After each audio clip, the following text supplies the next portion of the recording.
Yeah, hi there. These comments are for TG. You're in my English 306 class at California State University, San Bernardino, and you can't make it to class. You're feeling under the weather, right? And it looks like a great day to just take a nap right by the fireplace. How about that? Anyway, let's take a look at what you said here. I'm going to give you some comments right now. So, in the introduction, it looks like you kind of set up the paper, so I think it works there. And then you get into part one where you define Tannen's ideas of metamessages. Now, in the second paragraph, you say metamessages are used to say or mean something without actually addressing the meaning directly. Now, you want to be careful here. You want to make sure you're framing all this information from Tannen's point of view, not yours. So it isn't clear who is saying this information and where it's coming from. So that means when you're summarizing and paraphrasing, you need to include those in-text citations in there. So that would be some comments on that second paragraph. Now, when you get to the next paragraph, you talk about reading between the lines. You give the example of "you never get me flowers, I really like if you got me flowers from time to time." You talked about used by women to manipulate men. I would say stay focused on the article. You want to stay focused on Tannen's concept of metamessages. So I'm going to say that you're not really doing that. You're bringing in your own personal experience. You're kind of missing the point here. The point is to change the tone of the paragraphs, not the content. The content comes from Tannen's article, right? Not your own ideas. So that would be my comment on that paragraph that I see. Okay, let's go to your summary. Now again, you should include some page numbers or somehow acknowledge where this information is coming from. Okay, let's take a look at your first paragraph of your summary. I'm going to say it's not working very well. I would suggest that you have a shorter paragraph which introduces your summary. Try to break Tannen's article into maybe 3 or 4 points. Then you can discuss each point maybe in subsequent paragraphs. So that overly long paragraph, that's going to be a little too much, I think, for the readers, especially the people that you're doing your research. The peers that are going to be reading this, you want to make it easier to read. That means breaking the paragraph into smaller parts there. So I think you can improve that a little bit.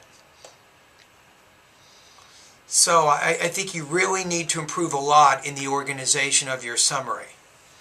Okay, let's get to the next part of the essay. You say, Tannen's article discusses both men and women in conversation, but she is never biased while doing so. So you say, while she discusses both genders, she uses examples that do not favor any one gender. She uses a style that allows her to be clear that she is not favoring a gender by bringing a topic up and discussing how both men and women act and why. So then you give the example in grown-ups. Okay, let's see what you have here. You have Tannen brings up the conversation to show how both genders can be wrong. By bringing up the conversation, Tannen is making it clear that the woman is not being understood, you want to say not understanding, by quickly jumping to the assumption her husband thinks she is a terrible mother. The next one say, to further prove that Tannen is fair, she ends the article by addressing how both parties can help better understand each other. Now here's the only problem with that first idea, going back to what you said a minute ago. You want to bring up a quote to help support the idea that you're saying. You included a lot of paraphrase and a lot of summary, but you didn't actually include a quote in there. So you're not quite there, I think, with that third part of the assignment. You definitely want to bring up a quote to help support what you're saying and analyze the quote to show how it results in Tannen not being biased. Okay, in the next one you talk about, she states that you do have a quote here. Sometimes addressing the assumptions can help, and doesn't accuse one gender of being wrong, but rather addresses both genders on their faults. If both genders work on their communication with one another, they can help avoid arguments. Okay, I think that'll work. So I'm going to say on the scale of 1 to 10, the quote that you used there, I'm going to give you 8 out of 10 right now on how well you handled that to help address the argument that you were trying to make. Now we get to the last part of the assignment. You agree to a certain degree with Tannen's article.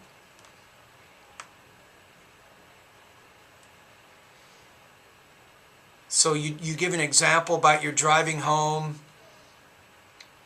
and you had a conversation with your boyfriend.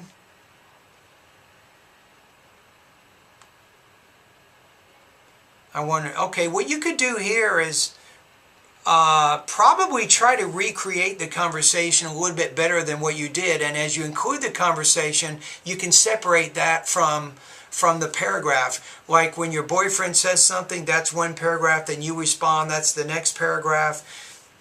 And then you can spend a paragraph doing analysis of it and show how what happened in the conversation is similar to what Tannen's claims are. Okay, so you're also talking about your surveys.